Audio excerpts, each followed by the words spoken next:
Okay. If you're in this webinar, you're in the right place. This is getting on the same side, creating relationship harmony. We're very excited about Michele and Dean being here. They are trained and certified in the Hendricks Institute, and we have experience with them. So we'll tell you about that briefly. We are Dr. Riz and Maya. And so you see our logos here. I have a podcast called Healthy Lifestyle Solutions, and we're known as a pod. We're known as Plant Based DFW. Very excited to introduce you to Michele and Dean. Michele is actually my life coach. She's been coaching me for over 2 years. Michele and Dean have worked with both of us from couple to couple, and it's been so rewarding. And I really have enjoyed getting to know both of them and growing as a person. I have been working with Michele now for over 2 years, and it's been really significant, life changing. I credit her with a lot of the support that she's given me in terms of like building my self esteem, using my voice, working on my marriage. So many different ways that she has really worked with me. And the reason I wanted to introduce her to our community, really both of them, is because we talk about lifestyle medicine a lot together in the work that we do, Dr. Riz and I. And one of the pillars of lifestyle medicine, it focuses on having healthy relationships. And so we want to start bringing that content to the community because we know that when you're in a, say, not a very healthy or even maybe toxic relationship, that can actually affect your mental health, your physical health. And so we want to start talking about that. And we've seen such improvements in our own relationships and individually doing our own work that we really just wanted to introduce them. And hopefully, you'll find some benefit to today's talk. Anything you'd like to add? I don't have a lot to say except that Maya is, very right that toxic relationships and bad relationships can be bad for both your mental health and your physical health and just your overall well-being. And when we are talking about all of these different aspects of lifestyle that we are trying to hit upon and get running as good as possible in order to improve our lifestyles, certainly improving our relationships it should be right up there. It's one of the most important things in the world, in our lives. We have relationships all over. It's personal relationships with our family, interpersonal relationships with our spouses, work relationships, and they all matter. And these tools that Michele and Dean know and live and teach are wonderful and are very, very helpful. So I'm very happy to have them join us today as well. Yes, yes. So I won't take any more time. Feel free during their conversation to ask questions or make comments in the chat. I see that Jason and Cynthia from Atlanta, Georgia, are also on the call. So thank you so much, Michele and Dean Yasuda, for being here. And I will let you take it away, or however. So yeah, please, guys, do a little bit more thorough introduction and then get started. Yes, thank sounds you. Great. Thank you. Oh, yes. Thank you. Thank you so much. Like Maya and Riz said, we are trained Big Leap coaches. And what that means is that we had the great pleasure and honor of being mentored and taught by two amazing I like to say masters of life who taught us so many skills that we can use, you can use every day to create a healthy, beautiful life of aliveness. So I've been a coach working with individuals. We work together with couples. Yeah. And we have a great time learning to transform our lives while actually having some fun. That's one of the things I love about the Hendricks work and the work that we do is we try to take the serious out of transformation. And we try to have an opportunity to actually have some ease and some flow while we're bringing new habits into our life, while we're transforming our relationship. Yeah. So, what I love about the Hendricks work too is about having fun, trying to have fun while we're transforming and working through our relationship. And, also I wanted to add in with the relationship part when we talked about person-to-person relationship, eating, that's a big part of feeling good, so we can feel our best in our relationship also. And also movement, fitness, getting out there and getting out there and going for a walk, simple things that can just keep our body always going. And that's the combination of having a nice, healthy relationship, good fuel, good movement, and good connection. Yeah. And lifestyle has been a big part of, we started studying the blue zones many years ago, and are really, it's become a pillar for us in how we live our lives. So conscious eating, conscious relationships, moving naturally, all of those things. What we notice is that a bunch of so there's 9 areas that were found in the blue zones for what was common in this, is it 6 places? I can't remember, that were found to have the most 100 year, centenarians. And what really struck us was, I think it's about 5 of them have nothing to do with food. They have nothing to do with exercise. They have nothing to do with that part of things. What they have to do with is healthy relating to life. And I guess one of them is purpose. There's purpose. Purpose and community. Families. Family. Yeah. So the one that we love to focus on the most is how we can create a relationship that is not only a source of nourishment, but actually harmony and joy for our relationship, for our lives. And so we're just going to go ahead and get right into it. So some of the things that we're going to share today might be surprising to you. You're signing on and you want to learn about relationships. And we're going to introduce some concepts that might surprise you. And what we want to invite you into is opening up to trying new things, seeing life through different perspectives, and having a good time with us. So what I want to ask you is, are you open and willing to have a good time with us today? Maybe give us a thumbs up, or you could say it in the chat. Yeah, there we go. Yes, thank you. In case I'm showing my finger here. Like, nice, nice. Yes, we are. Excellent. So I want to go ahead and you can get us started in our first practice. Yeah, so we often, or most times, love to start our sessions or webinars with some beautiful conscious breathing. And so we're just going to dabble into it a little. There's Gay Hendricks. Dr. Gay Hendricks is an expert in breathing that we got to learn personally with him, and that was fabulous. And breathing is, our breath is the base of our state of being. And if we're not breathing correctly, we're not experiencing life and connection with ourselves and with each other in a nice, easy, flowing way. So let's just get right into it. And I like to just start off with, just place your hand on your belly and just loosen it, like blow it up gently like a balloon. We're going to just do that for now. And then bring your belly button back into your spine. Just make it easy and in your comfort zone. So I'll just step back a little. So as you're breathing in, just get that movement going first. And then the next time you push your belly out, bring the breath down into your belly. And then exhale slowly, bringing your belly button back to your spine. We want to keep that in about a 5-second inhale.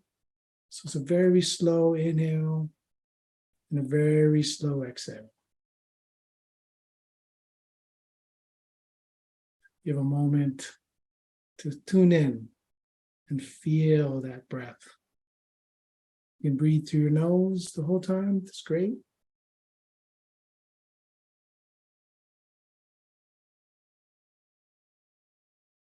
And just notice how you're feeling. On the out breath, you can imagine your body softening. So you're bringing a deep breath in. Softening your body as you exhale.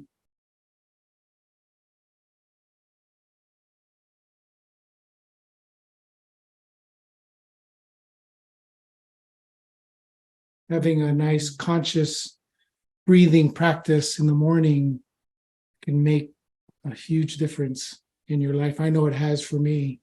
Even being a personal trainer, I still didn't realize how much I was chest breathing.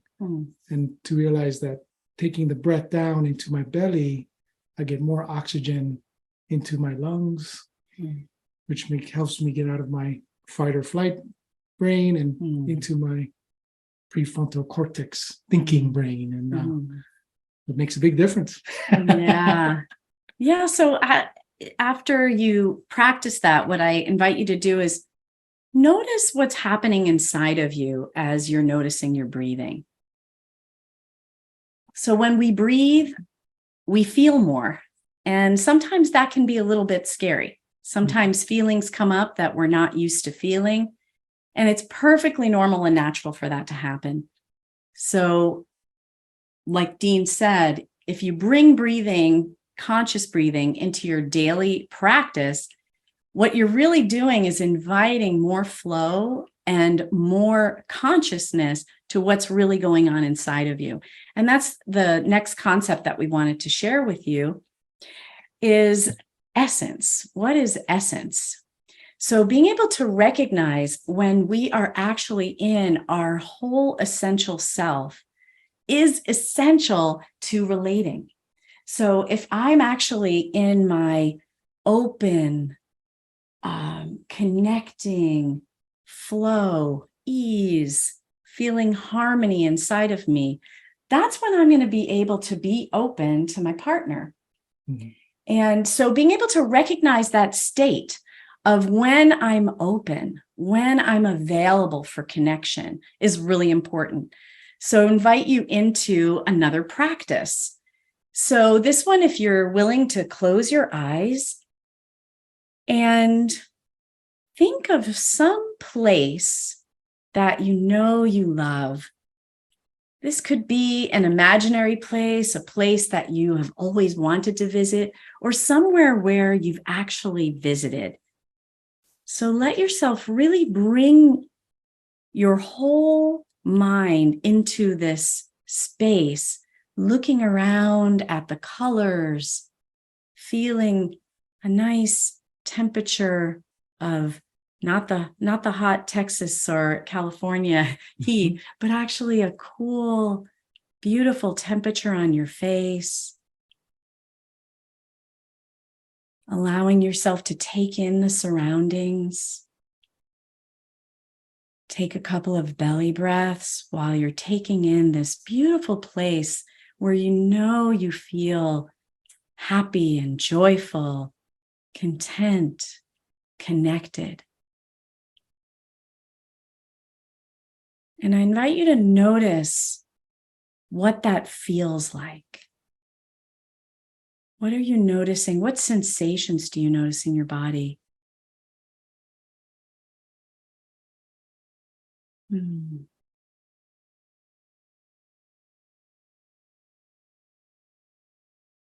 Just notice how that feels right now. Just tune in to your body. Take it down into your body. Tune in. I know I feel, and put in your comments if you want. And I feel great. I feel open. I feel connected. I feel grounded. So how often do you feel that in your daily life? And just ask yourself that. I know for me, I go in and out of presence daily. Some days I am open, I'm flowing, I'm in the groove, no worries, and everything's just going. Great. And then some days I have worries, I have some slight anxiety, everything is like, I get down on myself. I'm like, what am I doing? Da, da, da, da. And so that's just the different types of fear responses that flow into our daily lives, and just being a human. That's Yeah. just part of being a human. I just wanted to come back to that since I left you in that place Right. and forgot to tell you to come Okay. back into this moment. I think about it. Yeah, into this moment. And I'm noticing in the chat that there was a calm, relaxed, grounded. Yeah, those are the feelings that I notice. And I know that you were talking about in flow. And so how can we create that flow in our daily lives while we're in the midst of life, while things are happening? So that practice that we just did, you can actually use that practice anytime you want. Take 2 minutes to close your eyes, think of somewhere that you know you love, feel the feelings, feel the expansion in your body, and then come right back into your whatever activities you were doing. And what I notice for myself when I do that, when I give myself a little pause and have a little bit of a presencing practice like that, I feel connected. I feel I can feel my body, I can feel myself. And like you said, when you get in that state where things are just bumbling all over the place, it's a way of actually pausing that and coming back into presence. So Just so play I with know that, I interrupted you on No, that, that's but okay. Just like Michelle was saying, just noticing. That's the thing, is noticing when you start feeling these feelings or getting into that, and to press that pause button and just give yourself that minute or two, 1 or 2 minutes to really bring yourself back and then continue what you're doing. It doesn't take a lot to presence yourself. Yeah. Right. So what we wanted to talk about was now when we're losing presence, when we are feeling that stress or anxiety. I know for me, it's always been, I'm feeling really good. And then a worry thought comes in. And then suddenly I'm taken out of the beautiful connection that I'm feeling into another state. And so what we want to talk about next is how fear plays a role in our lives. And I know that when we first learned about fear from the Hendricks, we were pretty surprised. We thought fear was, I just jumped out of the way of a fast moving vehicle, or I startled because of a loud noise. And what we learned was that most of us are moving in and out of fear states throughout our daily lives. And the empowering part of this is once we can start to recognize how we, in particular, experience fear, we can actually presence what's happening, make a new choice, and get back into flow again. So we wanted to talk about the 4 ways that our bodies experience fear. So the first one that was very familiar to me in the past is the fight part of fight or flight. So fight. This is what I notice now is I don't get into, I'm going to fight. What happens to me now is I might start feeling tension in my body when I've been on my computer too long. Or, I might get a little bit, and I'm feeling a little bit annoyed at my partner, and I'm kind of, So those are some ways that we experience fight. So you might think about for yourself how you experience resistance in your life.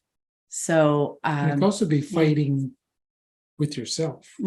So how do you fight with your monkey mind? Yes, trying to push away thoughts, trying to get rid of things, trying to get rid of thoughts that you don't like. Those are all forms of resistance and fight. So that's the first one. I can do. And, do you want me to? I'll do my 2. Okay. And the next one, this is also familiar and still familiar for me. And this is the fear freeze. So freeze is generally the first thing is a sudden dropping of the breath and tightening of the body. It's definitely the startle response when we hear a loud noise. in relationship, it can be when we hear the words, honey, I have something to talk to you about. Freeze happens. So we're doing it in more of an extreme, and we invite you to try on these different fear types to see what feels familiar in your body. And it does help to exaggerate. So doing a very strong fear freeze.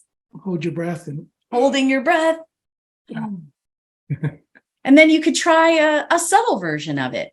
Just a very, very sudden, just subtle. That's fear freeze. So when we're experiencing freeze in our relationship, it often is when the unexpected happens, actually, regardless of relationship, when the unexpected happens, our bodies tend to freeze first. So that's the fear response that most of us have first before we move into any of the others. Yeah. All right. And all these fear responses can happen very quickly. Oh, yes. Like Michelle was saying, often it's the freeze is first, and then we'll go into the next three. The next two I'll talk about, and either it's freeze, then I fight, I come back, or so the ones I'm going to talk about is flee. So there's a flee signature or a flee response. And that's when I'm either in the future thinking about a what if, or what if this happens? Or I'm in the past, just living in the past, or I'm just up in my head, just blah, blah, blah, blah, blah. And that one, yeah, I'm familiar with that one, flee, where you're talking to someone and you're like, I don't know if you ever notice, I notice sometimes I talk to someone, or especially my kids. And you see that glaze in their eyes, like, hello, are you here with me? And oh yeah. Like, okay, sure. So that's the flee. Well, and that's the flee in the head, but also, oh yeah, that you want to flee. So we actually do, some of us, and this happens in relationship, is I'm out of here. I can't do this anymore. I'm gone. Yeah. Yeah. I don't want to talk about this. Yeah. That's very common. Yeah. And then we have the faint. So the faint is just imagine the energy running, draining out of your body. You get kind of, well, what I experienced, you get a little stupid, kind of like, I don't know what's going on. And you just kind of like, yeah, okay. I don't know what that means. And it's really, you're just getting confused. And it's like I know for me, I get a pulling of my back, and I kind of feel that experience of faint. And we can also experience faint as overwhelm. Overwhelm, yes. So and procrastination, because of overwhelm, procrastination can be can happen because of a fear faint. It's when we lose connection. We've lost connection with ourselves. We've lost connection with the world around us.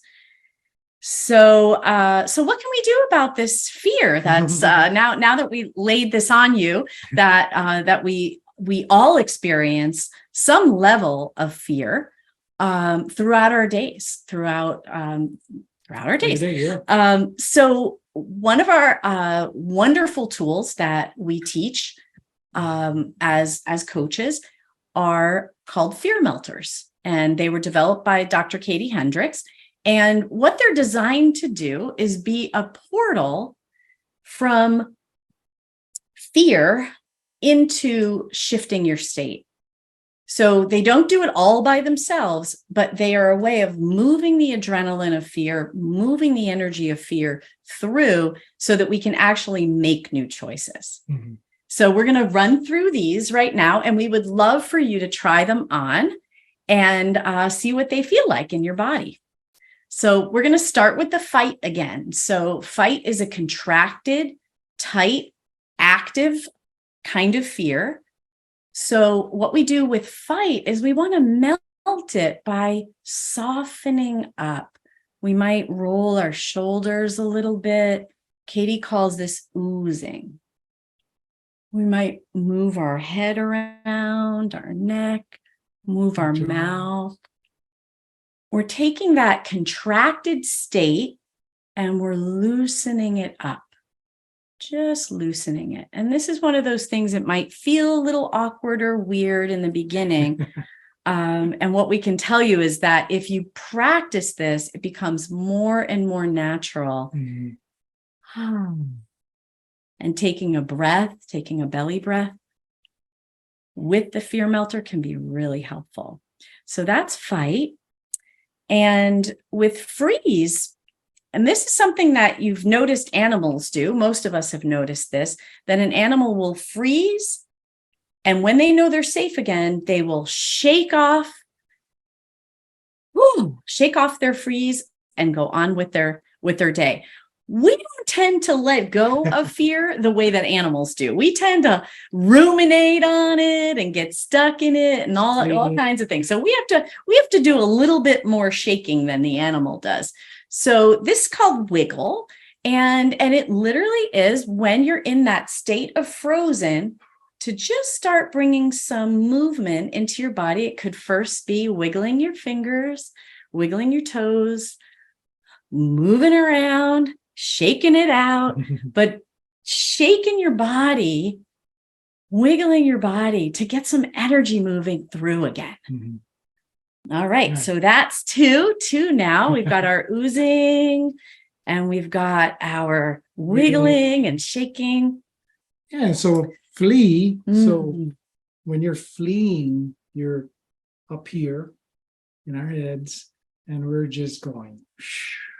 And we lose connection with our body and the earth. So with flee, I like to just start off by noticing my feet on the floor. So you're bringing the thoughts down. Okay, notice your feet on the floor. I like to even use your toes and just gently, like you're gripping the ground with your feet. Like, okay, I feel myself on the ground. And then you can imagine even roots going out of your feet down into the earth, just connecting you, bringing you down, connecting. Like I'm here. I'm here. I'm not going anywhere.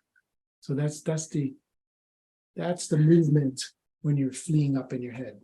And I know, or wanting to get out again. You could tell which kind of flee you do. That's right. I'm more of the get the heck out of there. Yeah. So it's a way of saying I'm here. I'm going to stay here. I'm not going to take off. I'm not leaving. Yeah, I'm not leaving. And so now faint. So faint, you've again disconnected with what's around you. And faint, see, I remember this move was the most weirdest for me, but it actually turned out to be the one I needed the most. And so the move for faint is called love scoops. And so just basically it's imagine all the places that you really love, all the people that you just truly love, anything that you just love. And what you're doing, and you're scooping this love and bringing it back to yourself, and you're letting it land on your body. Let your hands just land on your body. Bring it in. Boom. And I like you can put it on different parts of your body. Like I notice if I'm angry, my jaws get tight. So I put it on my jaws. So you're just giving yourself self-love. I put it on my brain if it's working. Yeah. So the overwhelm, the disconnection, the going fuzzy, by allowing ourselves to connect with the energy around us, with something outside of us, can help ourselves come back into here. So those are called fear melters. And what we invite you to do is to just try them out. You don't have to do them exactly right, and you don't have to match the right one to the right thing. What's really important is actually finding the movements that help you come back into presence, that actually help you to come into, okay, here I am again. I'm back. So yeah, try those out. Experiment with those. Yeah, exactly. And usually it takes, depending on how much fear you're in, it can take up to 2 minutes to just start feeling yourself back and feeling present with your partner or whoever, yourself.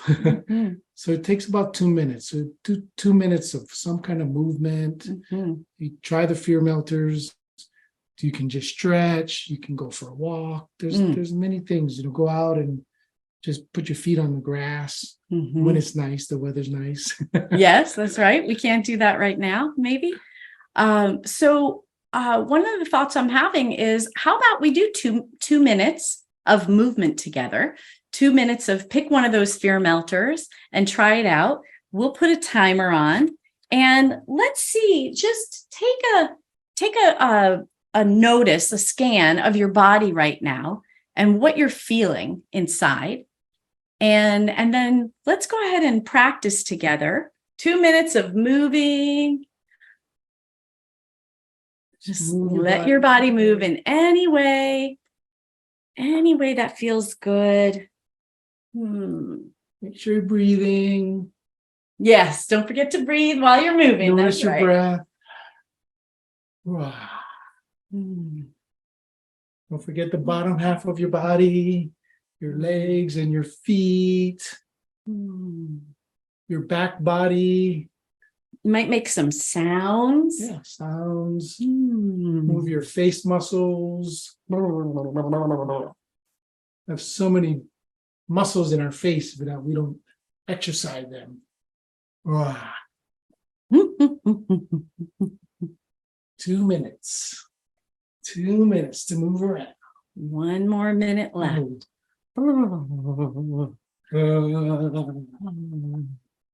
When you wiggle and you get your voice starts moving, then you get that's when you know you're wiggling out.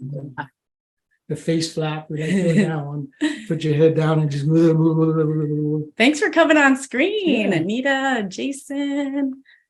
And also you can just move, if you notice yourself moving in the same motion, just change it.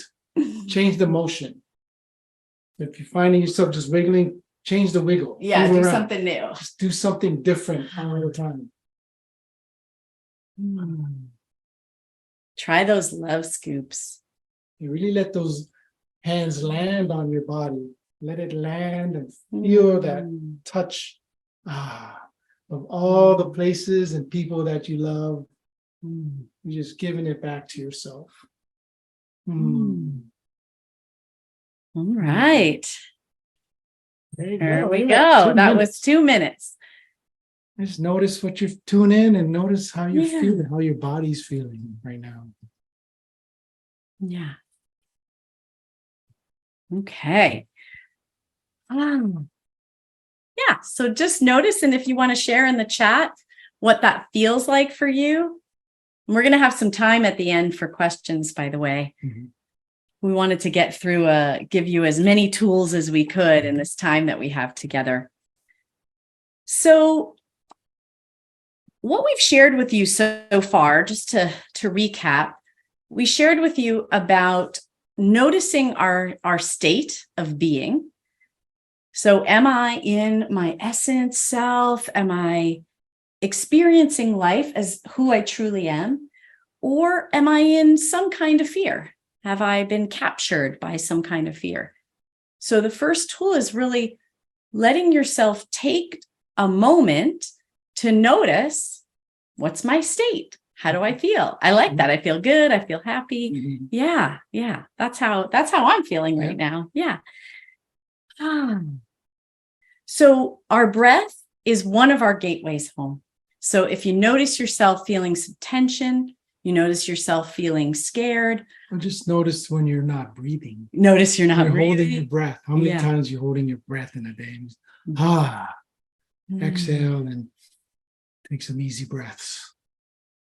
So taking those breaths, if you notice that you have tension in your body, start moving your body. Maybe go outside if it's not too hot. If it's too hot, just get up away from your desk or wherever you are, move around a little bit.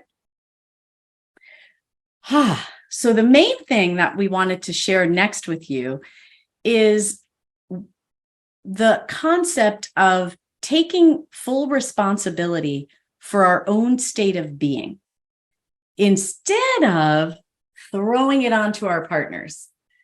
So it's very, very hard to be on the same side, to get on the same side if we are throwing our upsets at each other. It's not really very fun, actually, to be doing that.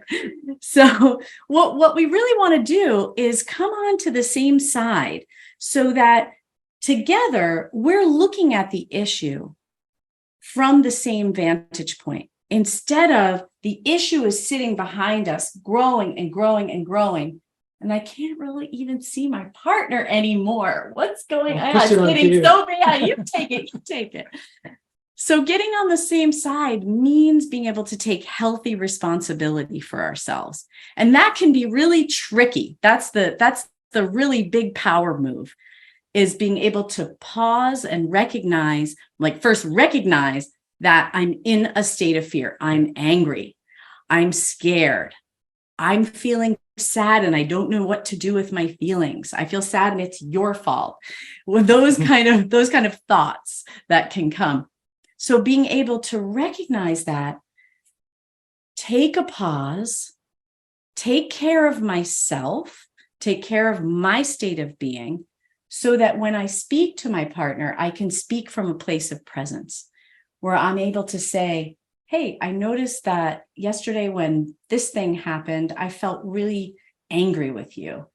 And I just wanted you to know that I've been feeling angry about that. And my request is that you do X, Y, and Z. Mm-hmm. As opposed to in the state of anger saying, I can't believe you did that, da, da, da, da, da, da, which is basically just going to create distance between us. So being able to own our own feelings, for me to recognize that I'm creating anger in myself about what you're doing, and being able to notice that. Yeah. Yeah. And even, as Michele said, even in a calm state of her expressing that to me, if she's going, I feel angry about this thing. So my job, for my responsibility, is to not take that personal. First of all, she's angry. She's not angry at me. And to do my fear melters and my breathing so I can stay connected to myself. So I'm not making up stories or going, oh my God, what did I do wrong? It's like, okay, she's expressing her experience to me.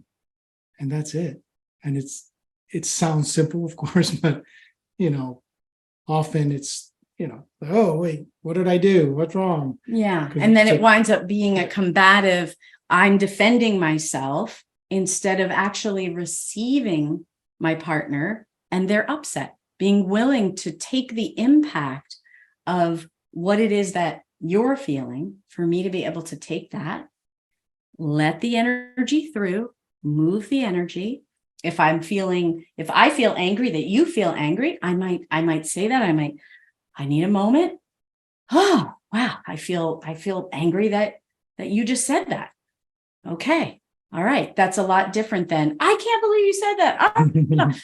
So the subtle difference and the very big difference between blame and criticism and being on the same side makes all the difference.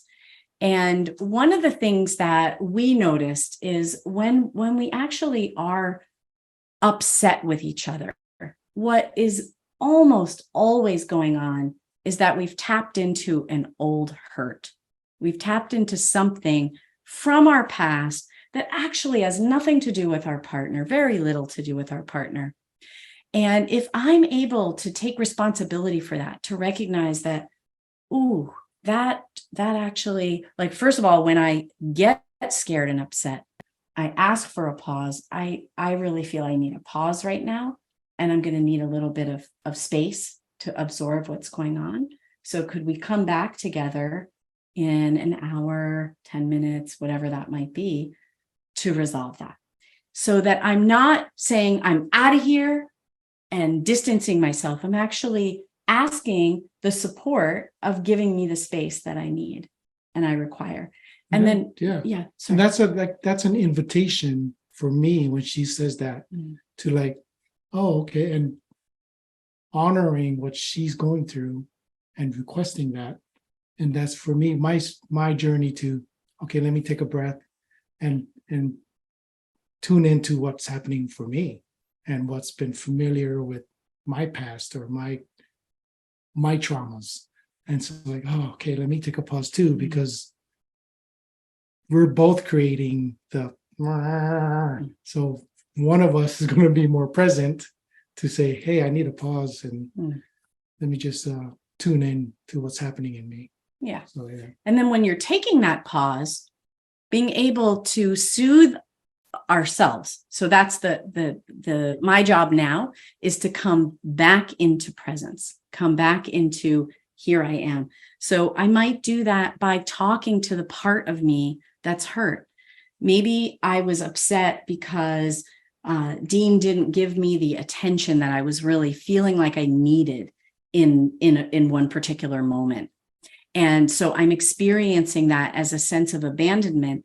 And what I recognize is that there's the little girl in me who didn't feel loved and appreciated.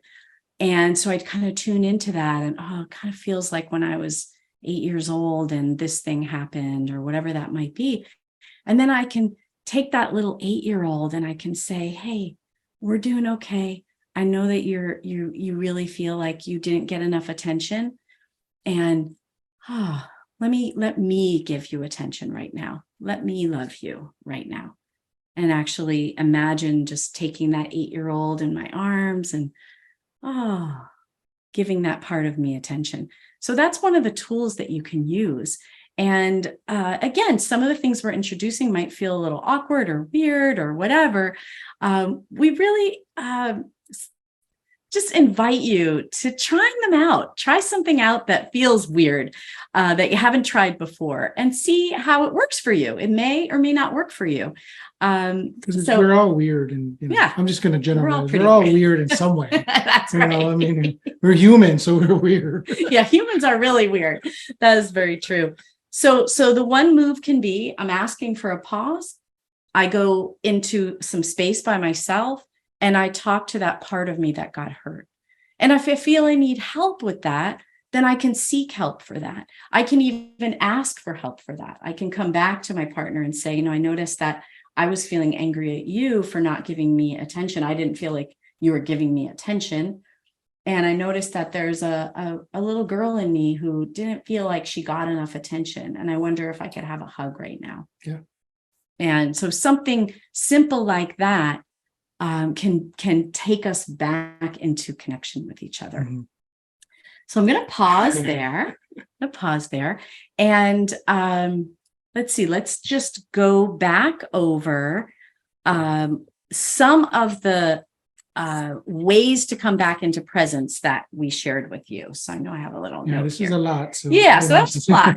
So first, it's taking breaths, asking for pauses, committing to actually being on the same side, caring about what your partner is saying. I want her to be happy. I want to be happy. So how can we come into connection with that and not throwing myself under the bus either? So it's about, okay, I want you to be happy. I want to be happy. How can we do this in a nice way? Yeah. How can we work together to get what we both want? Mm-hmm. That's what it can turn into. Yeah. So actually, we're going to throw it out there for questions right now. Very quick. And that time went really, really fast. So I want to go ahead and give a space for any questions. You can put them in the chat. You can raise your hand. Maya, you can go ahead and let us know if. I want to share how I use an example. The example that you just gave, Michelle. I think I told you the other day, or probably not, but I had an upset. Riz had nothing to do with it, but I was upset at him. That's unusual. But hey. So briefly, we live in an apartment complex, and I took our dog for a walk, and he saw what was that animal that he saw? a possum, Oh. which is rare, but a possum, and very intrigued and tried to, it was standing up. Anyway, needless to say, the whole fiasco of my dog being reactive caused the leash to separate from his collar.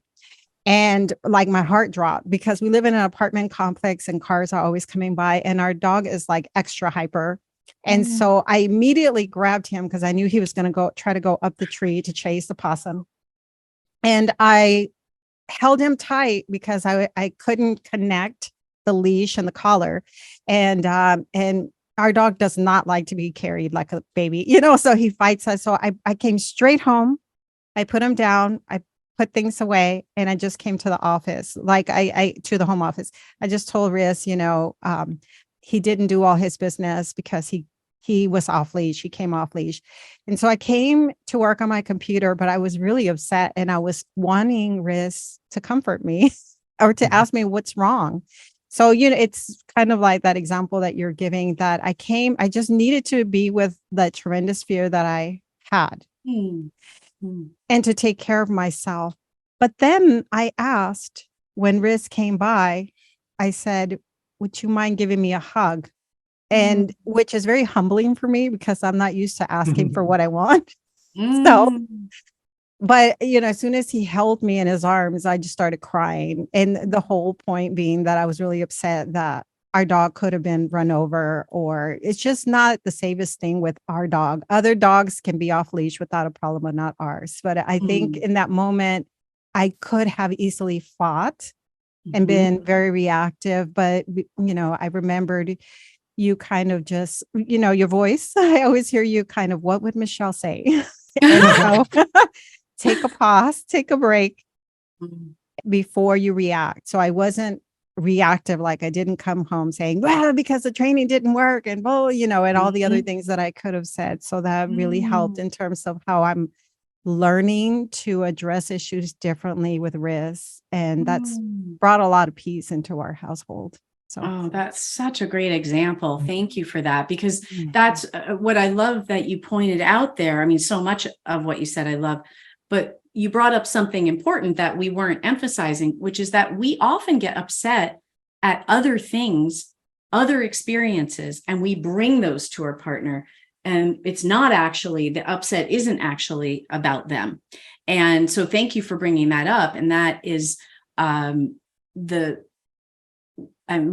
that's a crucial shift to make, because when we get someone else's energy dumped on us, that's just going to go and go and go, right? There's no peace that can be found from having our partner come home from work or whatever it might be and dump a whole bunch of garbage that wasn't ours onto us. So being able to, and this is the thing too, as a partnership, when we're on the same side, we can, like, this would be for you, Riz, like as when you saw Maya come in and you see the state that she's in, getting yourself ready to receive what's happening and to tell yourself, okay, this has nothing to do with me.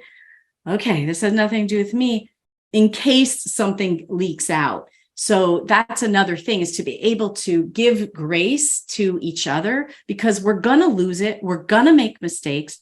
So being able to give that space, and the important part there is there needs to then be a repair afterwards, right? So if Maya, you had actually thrown that at Riz, for you to be able to, once you're back in yourself again, to be able to take responsibility for that. And hey, I noticed that I got scared about the dog, and I put that on you. And I don't want to do that to you. And I really love you, and however else you want to repair that. So thanks. That was such a great example. And also I'd like to say that when you said, I'm not used to asking for what I want. And that's a big thing for a lot of people. That's asking for what I want. And so, yay for you. Appreciate yourself for taking that moment. And also, as with your partner, you can often see when your partner's upset or something's going on. You can tell, like, okay, energies. So, what I found is a nice way to present to her is, hey, honey, how can I support you right now? And it's just something really simple. How can I support you right now? And she might say, I don't need anything. They're like, okay. And you just never have space. Often it's just what Maya said.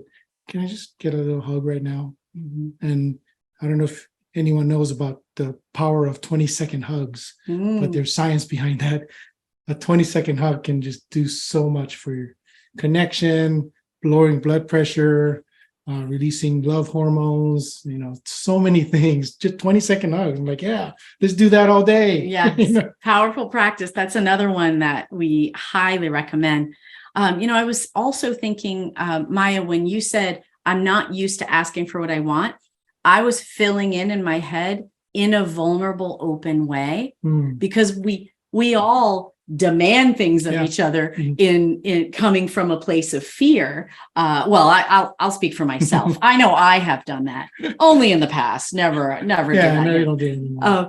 But I wanted to just point that out, that it's that the part that's really hard and can be really challenging is to come from our vulnerable, soft self, asking for what we want.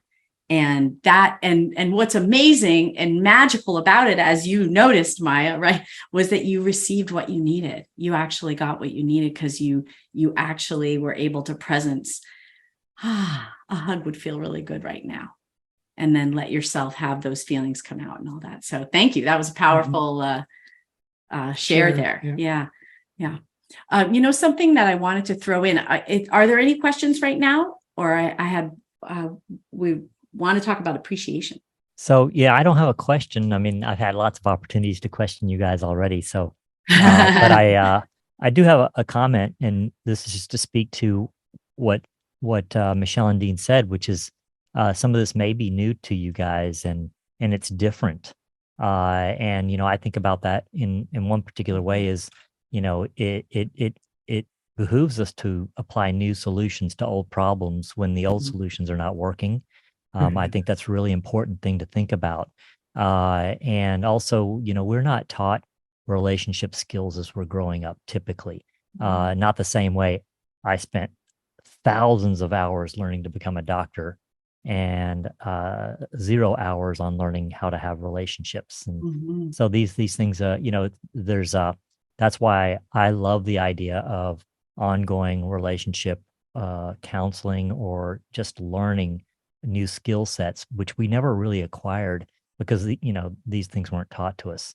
And also then just lastly is that, some of these things may seem odd and different and new. And to speak to what Anita said, I couldn't get to the computer to type to you because it's like your first time. And these things take practice.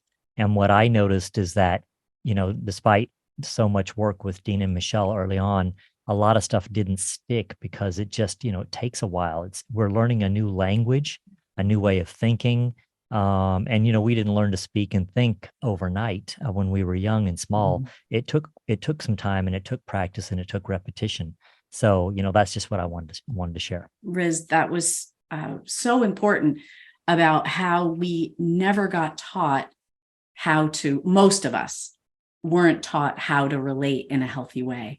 So we're learning these skills sometimes for the first time in our whole lives. And it's totally possible. It's totally possible to be able to hold our own upsets, not project them onto each other, and to create a relationship that actually is a source of instead of a source of a safe place, a safe space. We want this to be the safe space where I can share whatever I want, or share everything that's coming up for me. And I know that she'll support me and she'll be with me instead of, well, what's wrong with you?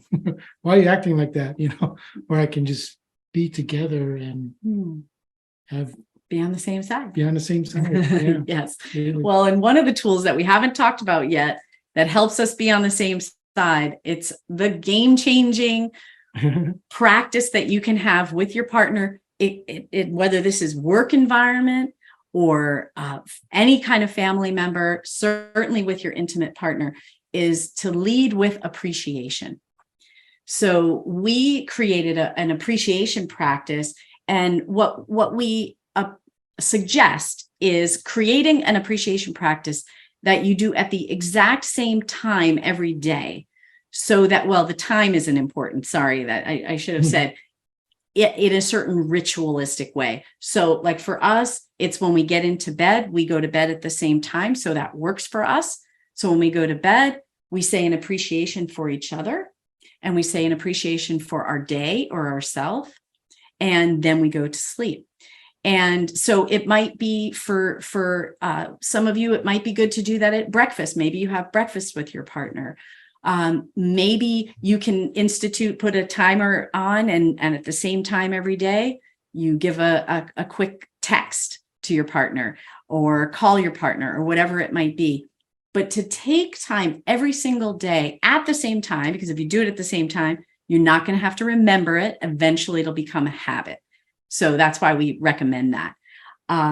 And what that does for us is takes us out of that thinking, looking for what's wrong, which is a natural, we're wired that way. That's why we're all here, because our ancestors were good at getting out of the way of danger. So that's a good thing. Now that kind of fear can really get in the way of our being able to relate. So a simple appreciation practice, like I notice I feel, I really appreciate this morning when you made my beautiful fruit breakfast that you do every day. And thank you for that. And even for the receiver to pause, we talk about pause a lot, to pause and let that land, like, oh, wow, just let her know that, oh, like, wow, you're welcome, and going into the appreciation practice. And if you have it at the same time every day, if someone forgets, someone will forget, and one partner does it, to make it playful, like, hey, you forgot my appreciation, not, hey, where's my appreciation? What's going on? Or getting upset with ourselves for not being perfect at a new practice. Yes. So this is, if we leave you with anything that's important, we want to leave you with this idea that you're going to mess up, make mistakes. It's going to be messy. Humans are messy. If you can give each other the space to be human while continuing to recommit to the new goals that you have, you will reach them. So you have to be able to forgive yourself. Oops, I messed up again. Or forgive your partner. Uh-oh, they messed up again. And be able to, instead of taking that and making it part of the whole old story, actually know that you are stepping towards that new story, and that it doesn't happen overnight. Unless you're really, really lucky. It doesn't happen overnight. And it's something that you're going to be moving towards the rest of your lives. And it gets better and better and better. And we take it deeper and deeper and deeper. So I know we're kind of coming in for a landing. Maya and Riz, is there anything else you want to share or ask? Okay, I'm just loving what I'm hearing. I invite anybody to share anything if they'd like, or did you enjoy Michele and Dean? I think it might be nice to have you back again in the future. And there's so much, I know there's so much content because I read this stuff. Like, I'll mention some books if that's okay. That please. You've introduced me to. So here's some of the books we're reading and revisiting. The Big Leap is a huge book by by Gay Hendricks. Yes. And huge in the sense that people from all walks of life read this book, not just on relationships, but business too. And maybe next time you can talk about the upper limit or something like that. And there you go. The same book. We've got a couple more that we can, Conscious Heart is a great book to read on relationships. We got a copy of this when we went to Ojai, California, and living in your genius zone. Like Riz and I both work hard. We're workaholics.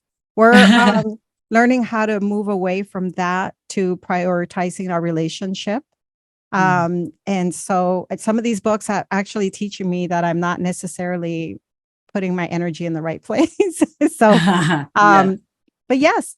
There's another book, which, I downloaded, and Maya was like, did I download that or did you download that? I think it's called The 15 Commitments of Conscious Leadership. Oh, yeah. And did I get that title right, guys? I think so. Yeah. And that's actually a good book too, because it applies the same principles to the to not a interpersonal relationship like this, but to the workspace too. Yeah. So these principles apply in so many different places. So that's another good book to look at.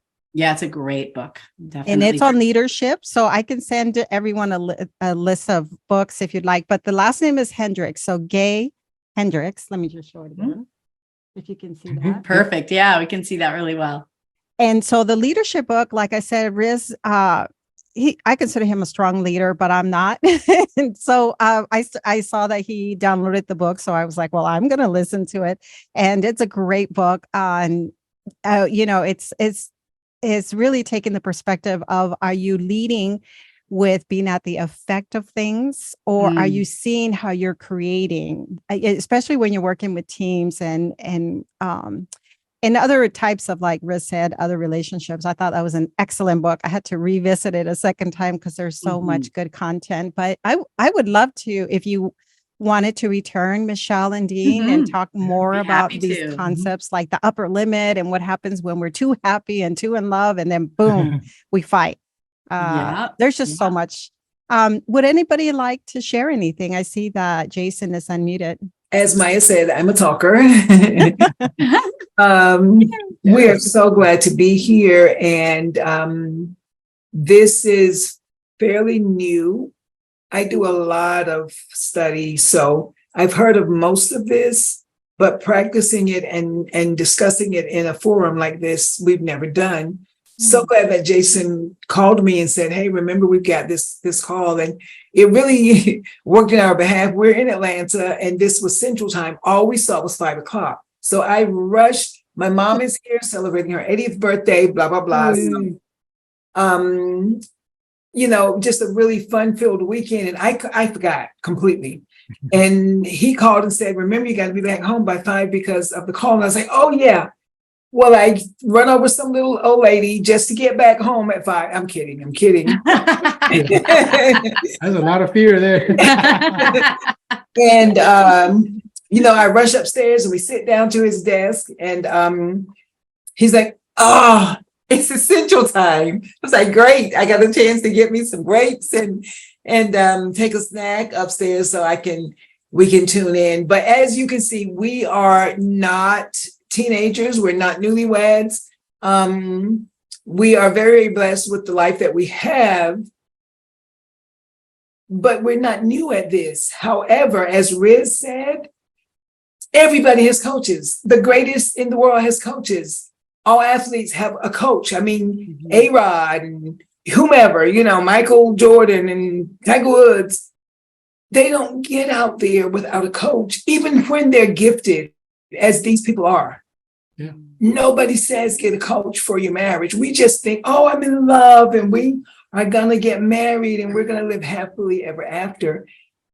And then life happens. And so this has been really, really, just these little nuggets and bits and pieces have been really good for us.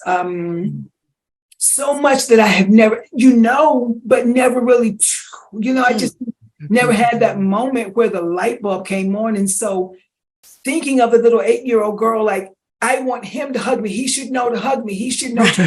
Yeah.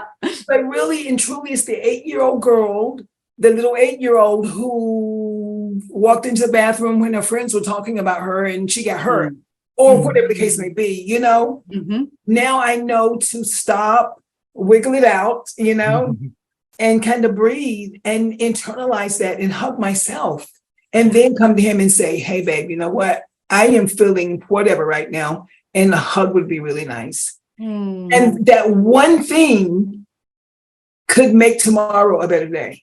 So I'm just glad to be here. This is fairly new to us, and we've never done this together. But if I don't pick up anything but that one thing tonight, it's going to make tomorrow a better Monday. So thank you. Fabulous. I'd like to add one thing. And I think for me, from this, I'm intentionally going to take away from this the appreciation moment every day. Yay. Yeah, very nice. Fabulous. Because you can play with that. You can have a scheduled one, or when you see each other, like if you both if you both work and you don't see each We other. both work at home. I mean, we're at home. Okay. But Yeah. well, even when you're bypassing each other, passing each other, you can just say an appreciation to the person. Yeah. The first thing you come out is, "Hey, honey, I like the way you look today. I like the way your hair looks today." It can make it really simple. You don't have to go in depth unless you want to, but make it a quick thing and then say what you want to say. Say the appreciation first, and then whatever you want to discuss. It's really a big game changer. Yeah. And and like you're saying, or like we want to say is relationships is like a tune. You need to get tuned up. It's like a car. It's like anything. If you let that car go and then it's destroyed and you got all this money, you got all this stuff, but you get an oil change, you get the tires changed. Relationships is the same way. To just every so many weeks or every day, just have a quick tune up, and it makes everything, flow a lot nicer. Yeah. beautiful. Yeah. It's a sad thing that we get this idea in our. I know I grew up with this idea that if you're going for marriage help or couples help, something's wrong. Yeah. It's there's something terrible happening. And of course that was a prevalent thought with therapy in general, right? For individuals too. So to realize that coaching, like you said, everyone needs support in if we want to really experience something in a masterful way, we need support with that. So I'm glad that you brought that up, the idea of maintenance, the idea of, and we often say that we wish that couples came to us before things blow up, before things go south, just come and enjoy more, get more, pick up tools and whatever. So thank you for bringing that up. That was super, super helpful. That was great.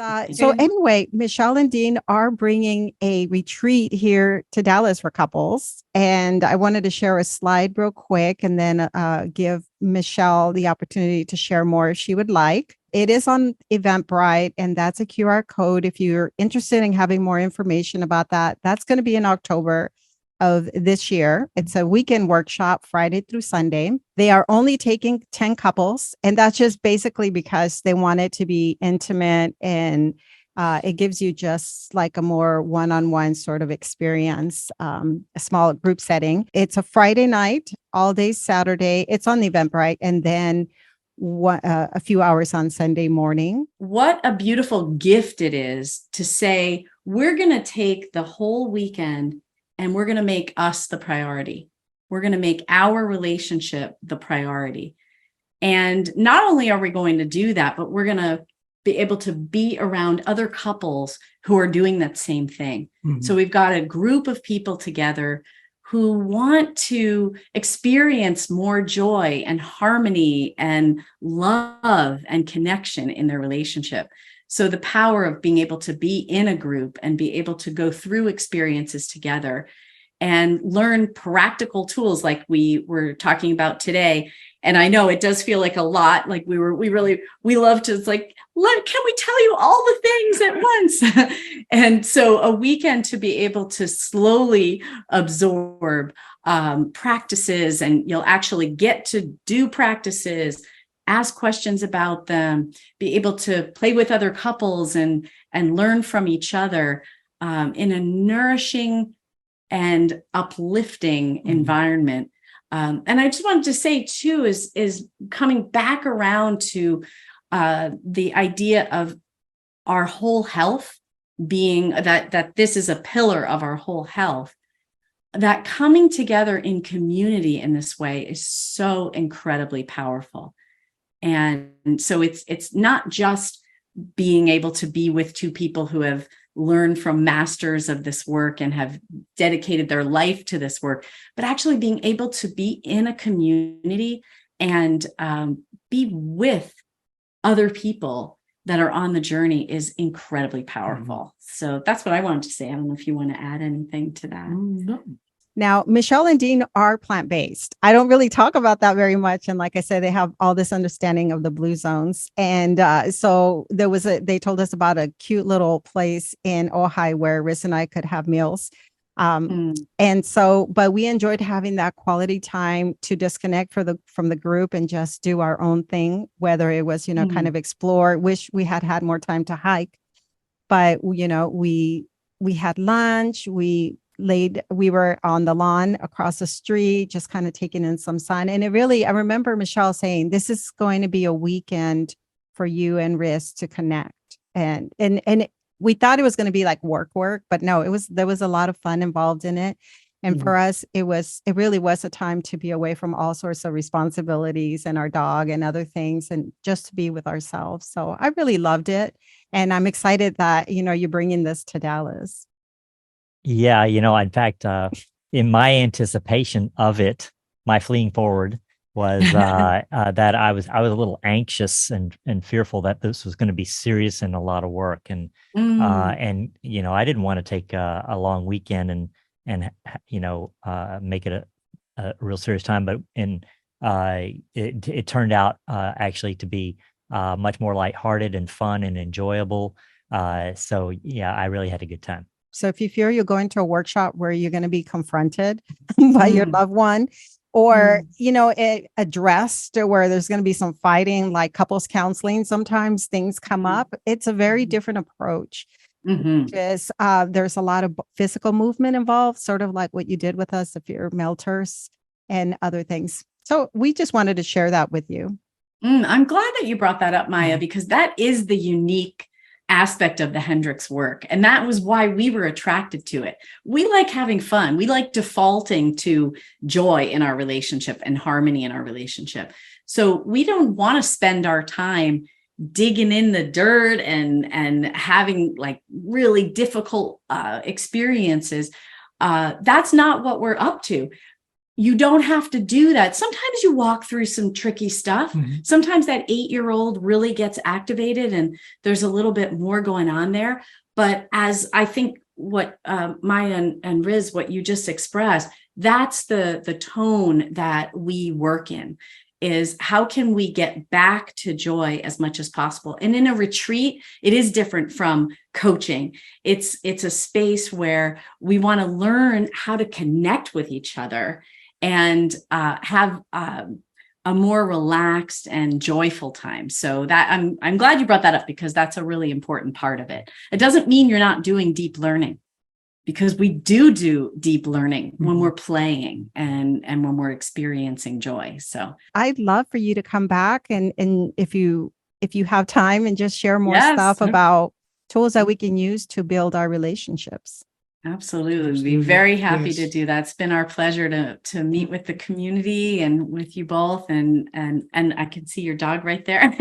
That's funny. Now we popped up on the screen. He's so like right between you, is so adorable. Yeah, he's so because this is where I interview. This is my recording studio. Fortunately, he's learned to be quiet. As soon as the lights come on and the camera turns on and everything, he's like, yeah, I'm going to chill right here. Oh, so. That's very cool. That's beautiful. Well, that's a little different than a couple of years ago, huh, guys? Yeah, a little bit. Just a little different. Yes. There was a lot of chaos in my life at one point. when he was first around. Yeah. Okay, everyone. Thank you so much. Like I said, I'll follow up with links so you can have all of that. If you have any questions, I think you have my phone number and my email. Feel free to reach out. And thanks, everyone. This was actually really nice and very intimate, which I appreciate as well. And I hope all of you have a wonderful evening. So good night. Good night.